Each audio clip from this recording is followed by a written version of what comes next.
নদীতে বন্যার সাথে অনেক মাছ উঠে আসছে।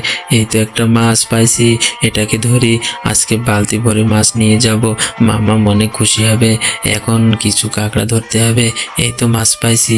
এই তো এই জায়গাটাতে বন্যার পানি উঠে গেছিল, তারপর আজকে একটু নেমে গেছে, তাই এত এত মাছ পাওয়া যাচ্ছে। এখানে এই বন্যার জন্য অনেক মানুষের ঘর বাড়ি ভেঙে গেছে। তুমি যদি তাদেরকে সাহায্য করতে চাও তাহলে লাইক সাবস্ক্রাইব করে দাও। বালতি আমার ভরে গেছে, এখন বাসায় যাই।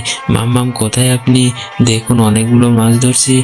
কই দেখি তো এতগুলো মাছ কিভাবে ধরলি তুই? এগুলো তো অনেক দামি মাছ, তুই কোথায় পেলি? বন্যার পানি নেমে গেছে আর তাই বলতে হবে না, বুঝতে পারছি। এগুলো বোঝাটাই ছিল, আগে দুধের জুসটা বানিয়ে নেই, তারপর মাছ দেখছি। আপনি কোনো চিন্তা করবেন না মাম্মাম, আমি এই এটা তৈরি করতেছি, তারপর দেখুন কেমন হয়েছে।